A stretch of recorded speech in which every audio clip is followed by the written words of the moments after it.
और कुछ कारण ऐसे होते हैं कि इंसान जीवन में अपने मेहनत करके पुरुषार्थ करके धन तो कमाता है, लेकिन फिर भी उसका जीवन एक व्यवस्थित नहीं हो पाता है। कारण क्या है? कारण का पता लगाओगे तो कहीं ना कहीं उसके जीवन में कुछ ऐसी त्रुटियां हैं, कुछ ऐसी गलतियां हैं, कुछ ऐसी आदतें हैं जिनके कारण से आदमी का जीवन बराबर व्यवस्थित नहीं हो पाता है। पैसा उसका व्यर्थ में ही जाता है, जिसके पीछे वो खुद दुखी होता है और उसका परिवार भी दुखी और परेशान होता है। जैसे भी संत महात्मा आप लोगों को कई बार बताते हैं, कई आदतों का नाम गिनाते हैं, बीड़ी है, तंबाकू है, गुटखा है, शराब है, मांस है।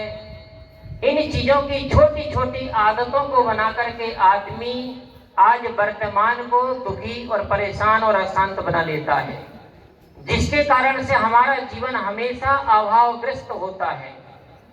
अगर हमें अभावग्रस्त जीवन को ठीक से व्यवस्थित बनाना है तो उसके लिए हमें जीवन में अपनी जीवन की सारी बुराइयों को, त्रुटियों को, गलतियों को अपने जीवन से निकालना पड़ेगा। अपनी आदतों का सुधार करना पड़ेगा और आदतों का सुधार करना ही हमारा जीवन का सबसे बड़ा सत्संग है, सबसे बड़ा लाभ है। अगर हम अपने जीवन में महापुरुषों की बातों को, ज्ञान की बातों को अगर जीवन में न उतार पाए, जीवन में धारण न कर पाए तो ये सिर्फ एक चर्चा है, लेकिन अभी हमारे जिनमें ज्ञान नहीं आया है, न सत्संग ठीक से हमारे जीवन में उतरा है। इसलिए श्रेष्ठ ज्ञान वही है जो हमारे व्यवहार और आचरण में आए। अगर हमारे जीवन में ज्ञान व्यवहार और आचरण में न आए, सिर्फ कथनी तक ही रह जाए, सिर्फ शब्द तक ही रह जाए, तो अभी हमारे जिनमें ज्ञान और सत्संग से हजारों कोस हमारा जीवन दूर है। तो सबसे पहले हम अपने जीवन में इन चीजों का सुधार करना चाहिए तो हमारा जीवन व्यवस्थित होगा। दूसरा नंबर होता है आदमी का स्वभाव। आदमी आज सबसे ज्यादा अगर जीवन में दुखी और परेशान है तो अपने आप में लौट करके देखना, अपने आप थोड़ा भीतर मुड़ करके देखना। सबसे ज्यादा इंसान का जीवन अगर दुख का कारण है तो उसका खुद का स्वभाव होता है। आदमी सब कुछ बदल लेता है लेकिन स्वभाव नहीं बदलता है। जीवन सबको ठीक कर लेता है लेकिन अपने स्वभाव को ठीक नहीं कर पाता है। आदमी जीवन में जब सुबह उठता है तो सवेरे उठने के बाद में अपने घर को ठीक करेगा, कमरों को ठीक करेगा, बिस्तर को ठीक करेगा, बर्तन भाड़े को ठीक करेगा, अपनी शकल सूरत ठीक करेगा, लेकिन ठीक नहीं कर पाएगा तो अपने स्वभाव को ठीक नहीं कर पाएगा। इसलिए जीवन में सबसे पहले अपने स्वभाव को सुधारना चाहिए, अपने स्वभाव को ठीक बनाना चाहिए। और जो आज अपने स्वभाव से दुखी होता है और जिसको इसका पता नहीं होता है, कारण का पता नहीं होता है, वो आदमी अपने जीवन को दुखी देख करके देश बदल लेता है, गांव बदल लेता है, मित्र यार बदल लेता है, घर मकान बदल लेता है, लेकिन नहीं बदल पाता तो अपने स्वभाव को नहीं बदल पाता है। और संत गुरुजन कहते हैं जीवन में कि 12 कोसे बोली पलटे, तरवर पलटे शाखा, बाला बन के केस पलटे, लखन न पलटे लाखा। 12 कोस में चलने के बाद आदमी की जो भाषा होती है वो भाषा चेंज हो जाती है। 12 कोसे बोली पलटे, तरवर पलटे शाखा। तरवर कहते वनस्पति वृक्ष है। आपने देखा होगा वृक्ष भी वनस्पति भी साल भर में एक बार वसंत ऋतु में अपने सारे शाखा पत्ता छाल सब चेंज कर लेती है। बाला बन के केस पलटे, 5 साल के भीतर के जो बच्चे के बाल होते हैं वो 5 साल के भीतर भीतर बच्चे के बाल भी बदल जाते हैं। लेकिन लखन न पलटे लाखा। लखन कहते हैं लक्षण, लाखा कहते हैं लाख उपाय करो।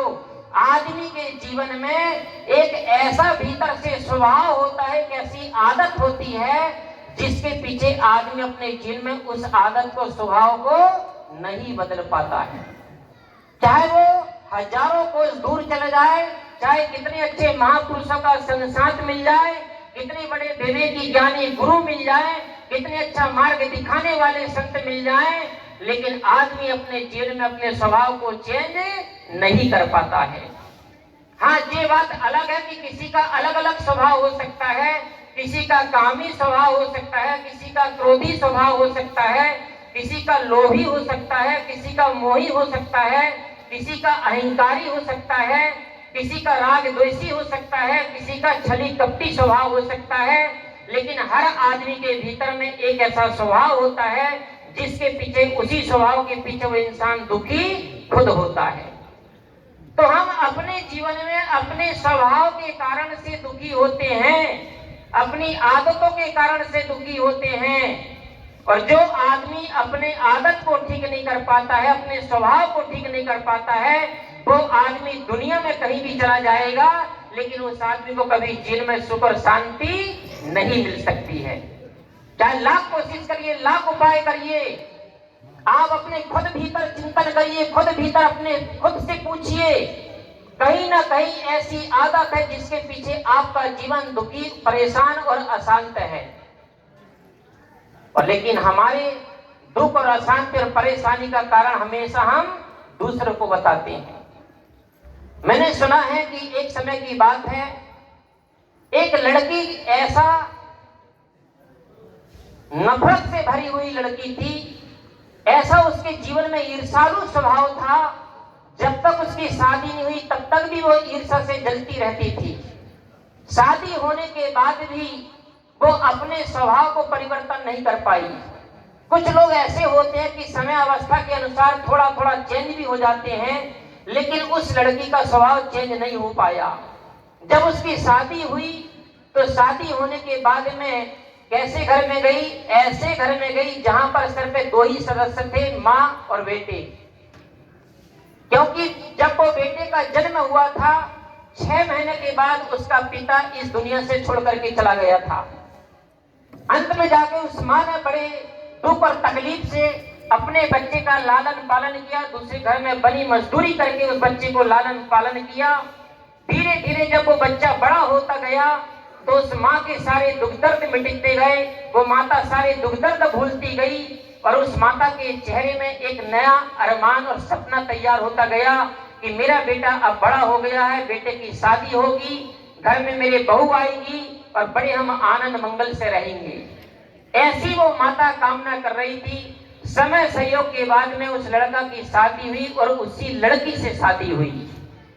अब जब वो लड़की आई तो जो हमारे घर में जो लड़की आती वो दो तरह से आती है, एक तो बहू बन करके आती है और एक बहू रानी बन करके आती है। दोनों में अंतर समझना। बहू उसे कहते हैं जो अपने घर से रुपया पैसा गाड़ी मोटर लेकर के आती है, उसे कहते बहू, उसे कहते बहू रानी। और बहू उसे कहते हैं जो अपने माता पिता के घर से संस्कारों को लेकर के आती, उसे कहते बहू। अगर हमारे घर में बहू रानी आती है तो ससुराल को नरक बना देती है और बहू आती तो अपने ससुराल को स्वर्ग बना देती है। अगर बहू रानी आती है तो ससुराल वालों से, घर वालों से काम करवाती है और बहू आती है तो घर वालों की सेवा करती है। इतना अंतर होता बहू और बहू रानी में। अब जब वो लड़की आई तो थोड़ा के दिन के बाद में उस लड़की ने ऊपर ऊपर बहू का पाठ अदा किया। और ध्यान रखना, दयानंद सरस्वती जी ने कहा है आप लोगों के प्रति, माताओं के प्रति, कि लड़की का जीवन ऐसा है जैसे दीपक। दीपक को जैसे अंधेरे समय, संध्या के समय में देहरी में रख दो, चौखट पे रख दो, तो वो बाहर भी प्रकाश करता है और अंदर भी प्रकाश करता है। इसी प्रकार लड़की जब तक अपने मायके में रहती है तो अपने मायके पक्ष को प्रकाशित करती है और जब ससुराल में जाती है तो दूसरे घर को भी प्रकाशित करती है। दूसरे नंबर में उदाहरण दिया है जैसे धान का बूट।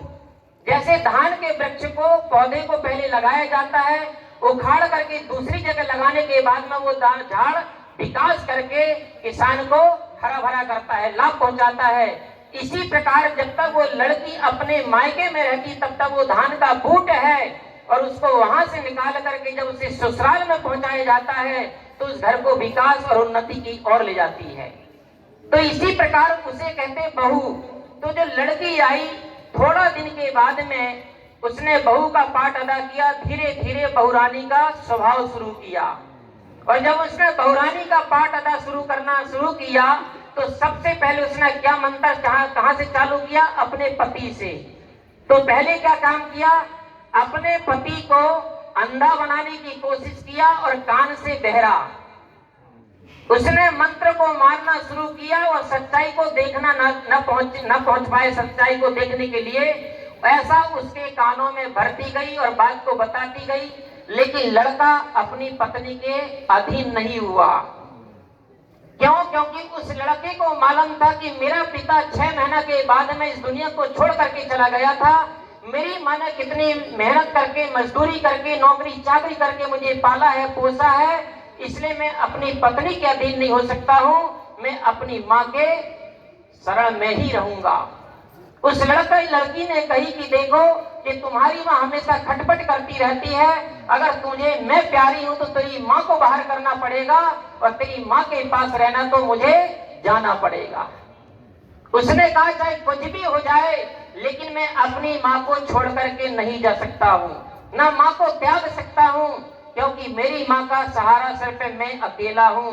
और मैं आपसे भी कहता हूँ हाथ जोड़ करके कि जीवन में कभी भी जिस माँ ने हमें जन्म दिया, जिस माँ ने हमारे दुख दर्द को सहा, हमारा मलमूत्र को धोया, उस माँ को कभी मत ठुकराना, क्योंकि माता को देखो बेटे पर वह कैसा लाड़ लड़ाती है, 9 मास गर्भ में रखती है पर अपना दूध पिलाती है, खुद तो सोती है गीले में, सूखे में उसे सुलाती है, मलमूत्र सदा धोती उसका, बलिहार उसी पर जाती है। ऐसी माता को त्यागे तो वह पुत्र नरक का गामी है, वह पुत्र नहीं कुपुत्र है, कहलाता दूध हरामी है।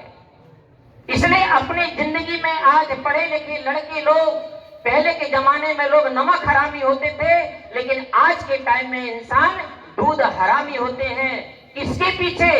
2 पैसे की नौकरी करने से जीवन में आदमी कितना अहंकार अभिमान आ जाता है कि जिन माता पिता ने हमको जन्म दिया, जिसने हमें पाला पोसा, उनकी सेवा करने के लिए, उन्हें बुढ़ापे काल में 1 रोटी 1 गिलास पानी पिलाने के लिए उनका दिल फट जाता है, छाती फट जाती है। ऐसा काम कभी मत करना। अगर हमने जीवन में सच्चाई से सत्संग सुना है तो ऐसा काम कभी मत करना मेरे भाइयों। तो जो लड़का था वो अपनी पत्नी की बात में नहीं आया, तो लड़की ने सोची कि अब ये मेरे चंगुल में नहीं आ रहा है तो इसके लिए कोई ना कोई षड्यंत्र रचना पड़ेगा। तो उसने क्या काम किया, एक दिन सिर का बहाना बनाया और सिर का बहाना बना करके अपने बाल बिखेर ली, कपड़ा फाड़ ली और कमरे में घर में लौट-पोट होकर के रोने चिल्लाने लगी। पति ने पूछा, रे देवी क्या हुआ तुमको? उसने कहा कि मेरे सिर में बहुत जम के पीड़ा हो रही है।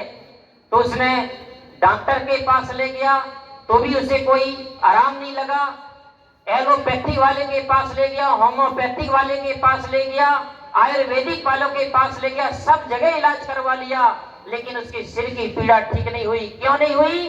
क्योंकि सिर का दर्द असली नहीं था, नकली था, इसलिए ठीक नहीं हुआ। अंत में जाके लड़का ने पूछा, भाई तू बता देवी, तेरे पहला बार यही दर्द उठा था? तेरे घर में भी ऐसा होता था? बोले नहीं। बोले कभी कभी घर में भी होता था। तो बोले घर वालों ने फिर उसके पीछे क्या इलाज करवाया? बोले इसके कोई दुनिया में इलाज नहीं, इसका सिर्फ एक इलाज और इसका इलाज है टोटका। आप लोग सब जानते हो क्योंकि आप इसके भगत, इसलिए आपको तुरंत बात समझ में आ जाती है। तो टोटका के लिए क्या करना पड़ेगा?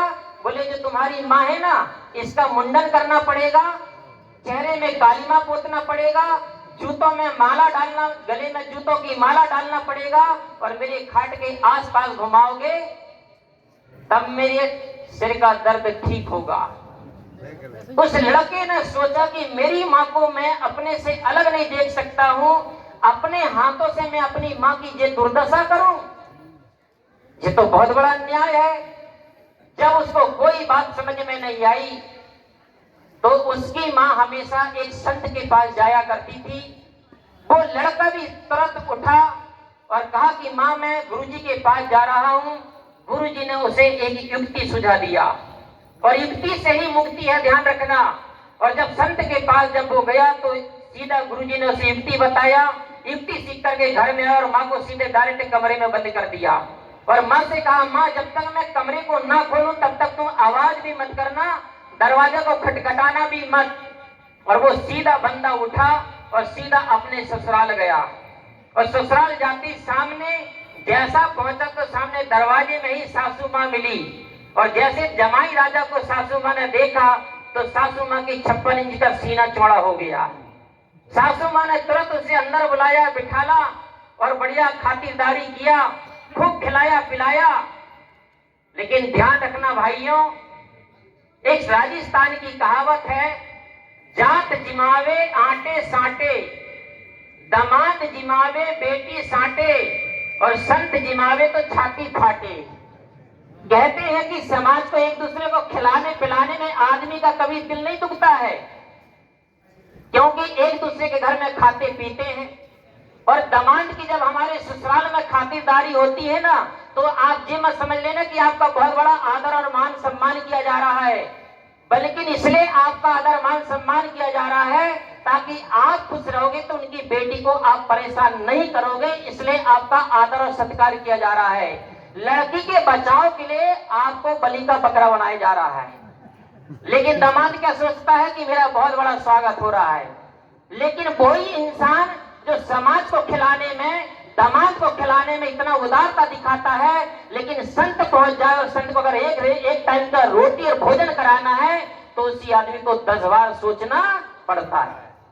अगर यहाँ पर संतों को 10 रुपया चढ़ाना है तो आदमी को 10 बार सोचना पड़ता है, और जैसे तैसे चढ़ाने का मन भी करता है। जेब से नोट निकालता तो थूक लगा के 2 बार घिस के देखता कि कहीं एक की जगह 2 तो नहीं जा रही है। तो इसी प्रकार से उसने सासू माँ ने उसे खिलाया पिलाया, सत्कार किया, कमरे में बैठाला। फिर सासू माँ पूछती, बेटा हमारी बेटी तो ठीक है ना? अरे बोले माता क्या बताऊं, तुम्हारी बेटी के तो बेहाल। बोले क्या हुआ? बोले उसके तो सिर की पीड़ा हुई है, 8 दिन से परेशान है। बोले तुमने इलाज नहीं करवाया? बोले सब कुछ करवाया मैंने। फिर क्या हुआ? बोले ठीक नहीं हुआ। फिर बेटी ने कुछ तो बताया हो? बोले बताया। क्या बताया? बोले टोटका करने के लिए बताया है। बोले क्या कहा है? बोले मेरी माँ के पास जाना और मेरी माँ से कहना कि सिर का मुंडन करवाए, चेहरा में कालीमा पुतवाए और जूतों की माला गले में डाल करके मेरे सामने गधा में बैठ करके घूमे तो मेरे सिर की पीड़ा ठीक हो जाएगी। बोले बस इतना ही तो करना है ना? बोले हाँ बस इतना ही बताई तुम्हारी बेटी ने। अब ऐसी कौन माँ होगी जो अपनी औलाद की, अपनी संतान की पीड़ा देखना पसंद करेगी? माँ तुरंत तैयार हो गई, क्योंकि गुरु महाराज ने पहली युक्ति बता दिया था। अब सासू माँ जैसे तैयार हुई, कहा कि बेटा मेरा मुंडन करो। वो तो तुरंत उस तरह तैयार करके ले गया था। उस तरह से मुंडन किया, चेहरा में कालीमा पोता, गांव के किनारे लाते लाते पहले से धोबी का गधा तैयार था। धोबी के गधा में बिठाला और जहां पर उसकी पत्नी पलंग में लेटी थी, तड़प रही थी, हाथ पैर छटपटा रही थी, उसके आसपास घुमाया। वो हाथ पैर पटकते पटकते धीरे धीरे शांत हुई, रोना शांत हुआ और उठ करके बैठ गई और कहती है कि देख प्रिया की चाल, कटवाए बाल किए काले गाल।